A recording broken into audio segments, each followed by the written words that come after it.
Space is the ultimate who the fuck knows, because Yeah. we can only see so far. We see so far, but even so far is only so far. Well, and then they're saying like it's always expanding, which that can't be true, because like what is it expanding into? If space is space, you know, if they're like, oh, it's like blowing up a balloon where everything's okay, but you're blowing up a balloon in a room, right? So what's the room that you're blowing the balloon into? And then that's in a bigger room, and then that's in this. And then there's the concept that it's actually finite. It's not infinite, and it's some sort of donut shape. It like goes back around eventually. But then who made all that? Right. Like, is there a God? Did God make this? Or is God the universe? Yeah, but then who made God? And then that bothers me. Right. But like, who made that thing? Is that a thing that we think that, like, because we were born and we die, that we have these biological limitations that we attach to the universe itself? That's fair. Right. That we see things as being built and destroyed. That there's always been something. Well, wouldn't it be crazier if there wasn't something at one point in time? That seems even crazier. Then there always has been something. Because if it's just something, if it's just the nature of everything, there is always something, right? Right. It couldn't be nothing and then all of a sudden everything. That seems... Because what started that? What kicked that off? Exactly. What snapped its fingers? Like That's McKenna's great line. Terrence McKenna had a great line about the difference between science and religion is that science only asks you for one miracle. I want you to believe in one miracle, the Big Bang. Yeah.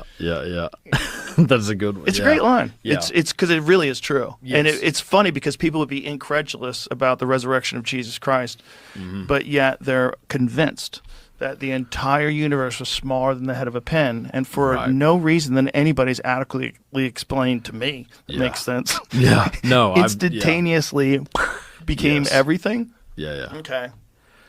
I can't buy that. I'm sticking with Jesus on that one. Like, Jesus makes more sense. What I was trying to get Billy in that conversation that I had with him to get to the bottom of partly was a question of methodology. Like, I think he got frustrated at me at one point because I kept asking, you know, what are the criteria that you're using when you're looking at one source versus another source and coming up with a conclusion? Because in historiography, it's the inference to the best explanation. And so there are different ways that you go about that, different methodologies.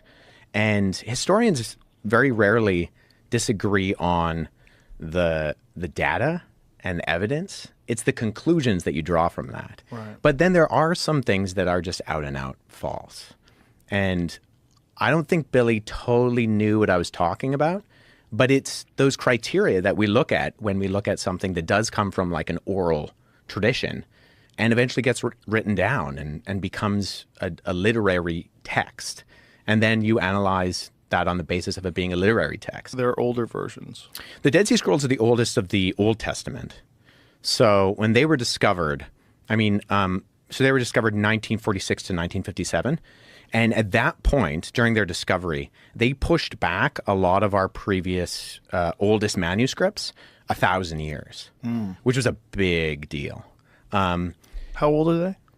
They're anywhere between the 3rd century BC and the 1st century BC. And it's a number of different languages. So the vast majority of it is in Hebrew, but there's also a lot in Aramaic and then Greek and in Nabatean. So it's like an umbrella term to just describe a whole bunch of literature. And you know, when we're talking about the Dead Sea Scrolls, like you have ones like the Great Isaiah Scroll, which is fully complete. Like it's a copy of the book of Isaiah, and it's a full, complete scroll. But then other ones are so fragmentary that we think they're written in Hebrew, but we can't actually tell. So that one is fascinating. So this isn't true for all of the Dead Sea Scrolls, but when we discovered the Great Isaiah Scroll, previous to that, the earliest copy of Isaiah that we had was in the Masoretic text, which is in the Middle Ages. Whoa. Yeah, so it was literally 1,000 years. We literally pushed back our understanding of Isaiah 1,000 years. And the thing that really shocked scholars, like I said, this isn't true for all of the Dead Sea Scrolls, but one of the things that shocked them about Isaiah was that it was word for word identical to the Masoretic text. Word for word? Word for word. Wow. Yeah, and I mean, I think we get that in history too, whereas we have these kind of what we think are established conventions, and then all of a sudden we discover something and it like completely overthrows the ideas that we have. Like Clovis first. Yeah, or go back to Tepe. Yeah. Or actually, good segue. That's the best one, right? So I made one. I made something for you. Ooh. So I make papyri facsimiles. Oh, my description is a little bit wonky here. Fix that. So you were talking about like what is our oldest manuscript evidence? So this guy is P52, John Ryland's 457. So that's a genuine Egyptian papyri that I made. I cut it out for you, and then I transcribed the text on that manuscript. So when we're talking about what is potentially our oldest evidence for the New Testament, this manuscript that most likely comes from Oxyrhynchus, Egypt, is the one that usually is universally accepted as our oldest one. And that contains John 18, where Jesus is on trial before Pilate. And yeah, so that's the one. It's in the John Rylands Library in Manchester, England. So this is a copy of that exactly? This is exactly what it looks like? Yeah, so I cut that out on the papyri with a scalpel, and then I transcribed the text on. You did a great job, dude. And this is, you nerded out. I know. I'm for real nerded out. This is a real nerding out of. So that's actually, so that's someone else's facsimile, which is not as good as the one I made. It's not as good. Yours is better. And where Jesus is on trial before Pilate, and Jesus says, everyone who follows the truth, who is following the truth, follows me. And on the back has the words of Pilate saying, "What is truth?" But so part of my research, so the reason I bring this up is because before this was discovered by C.H. Roberts in the 1940s, the convention was, because of a guy named C.H. Bauer, that the Gospel of John was 2nd century. And so he had this, he was a student of Hegel. Have you ever heard of Hegelian dialectic? So you have like a thesis, synthesis, and antithesis.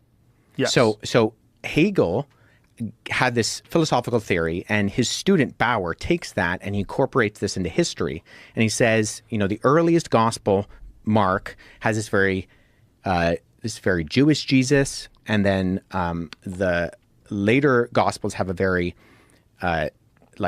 the last of what are called the synoptic gospels, Matthew, Mark, and Luke.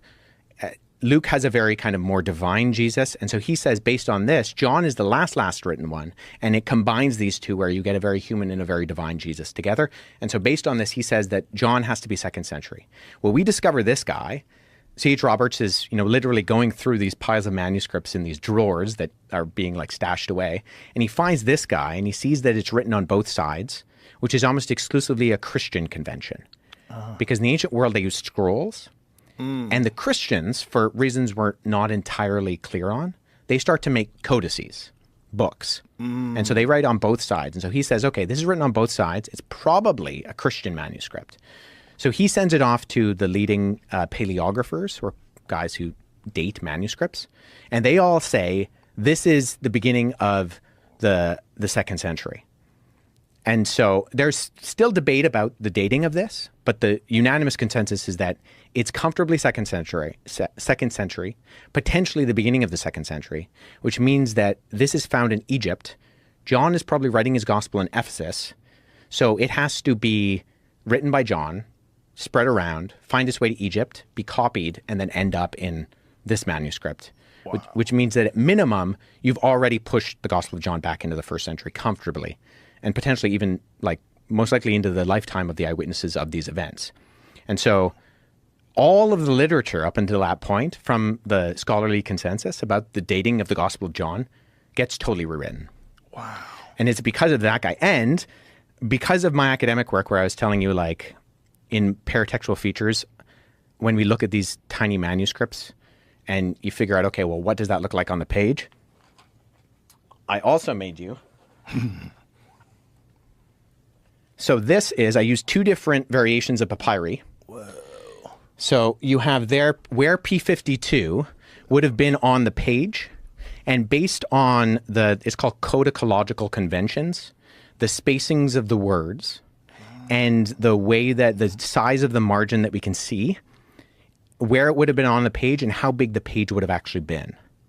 So this is like a reconstruction, and then I filled in the rest of the text in the same sort of stylistic hand of the scribes at that time, what that page would have looked like. So this would have come from what would have been essentially like a pocket copy of the Gospel of John. I was very interested by this because I've looked at every conspiracy theory, moon landing, 9/11, JFK, I mean, all kinds of conspiracies. The one I had never looked at, and now, I'm 58, so I'm like, okay, let me look at this one, is God. And I said, let me see about this God thing. I've never been a religious guy. And so I start reading, and I start talking to people. I also found that around me, like a couple of people I was working with, they were all Christians, and not that anyone was ever pushing anything on me. When I asked them questions, they were gladly answered. And there's a lot of stuff written about Jesus.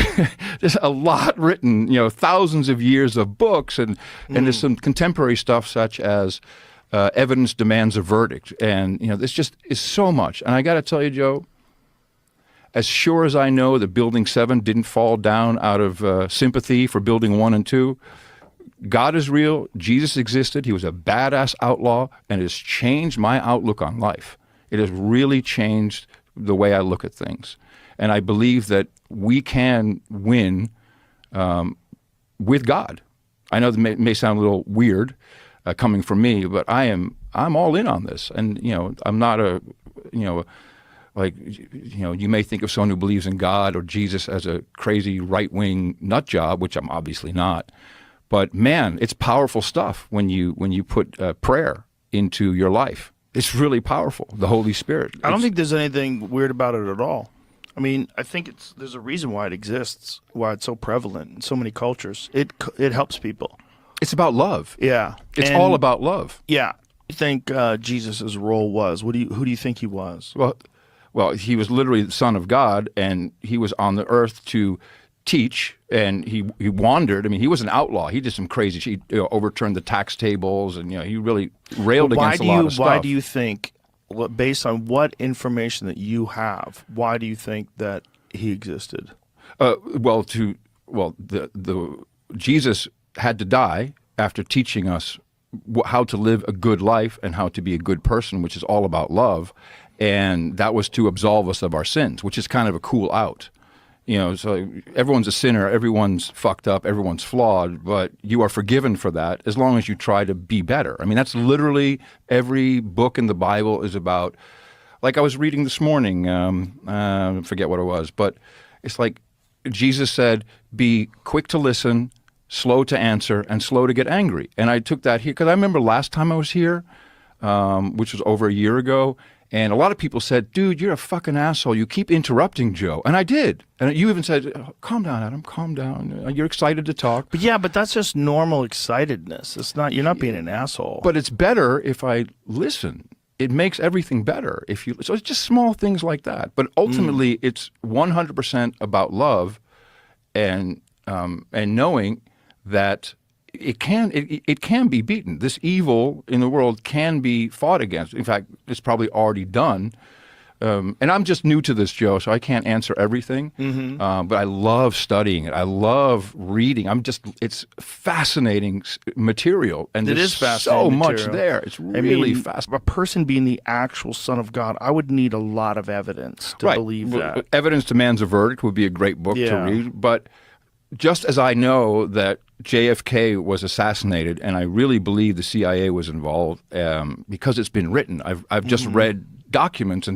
So when you look into the Bible and everything that's been written about the Bible, that's 100 million times more has been written about that, and it's survived all these years. So I'm just someone who reads. Writes about The Shining, and a bunch of people review the writing of The Shining and write about The Shining. It doesn't mean that The Shining actually happened.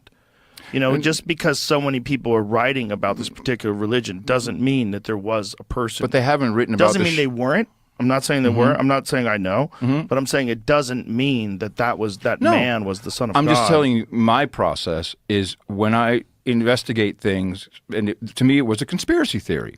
Like, I'm just going to start reading, and I read for 3 weeks until I gave up and said, I can keep reading, but all the evidence just is thrown at me over and over and over again.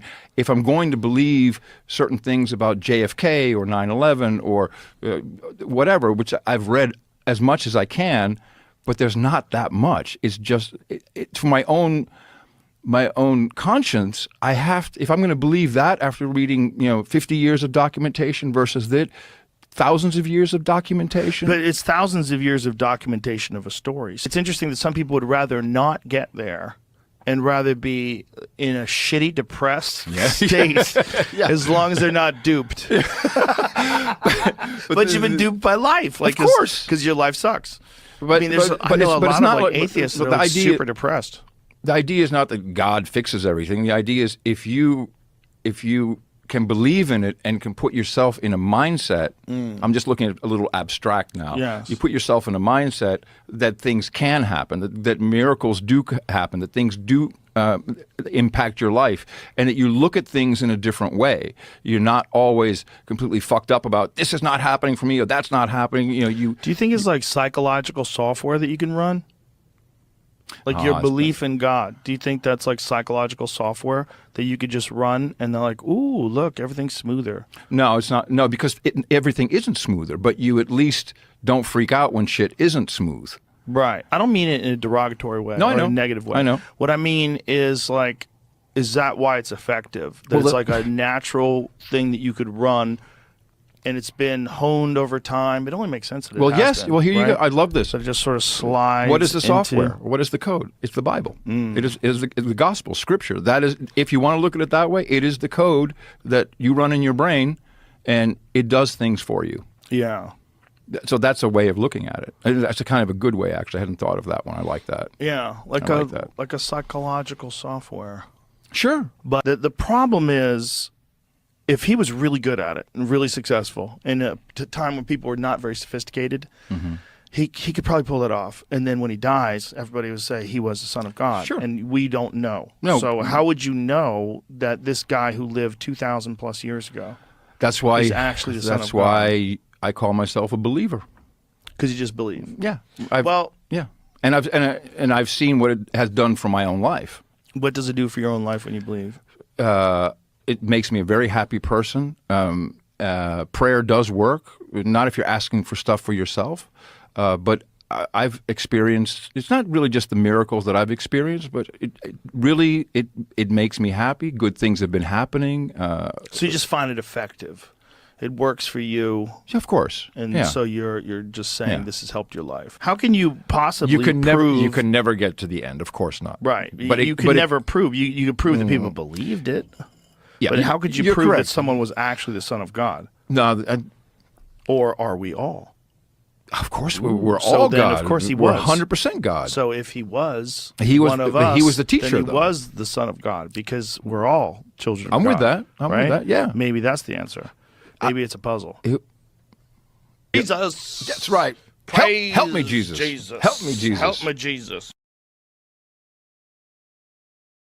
If you enjoyed today's episode on JRE Plus, don't forget to give it a thumbs up and share your thoughts in the comments below. Thank you.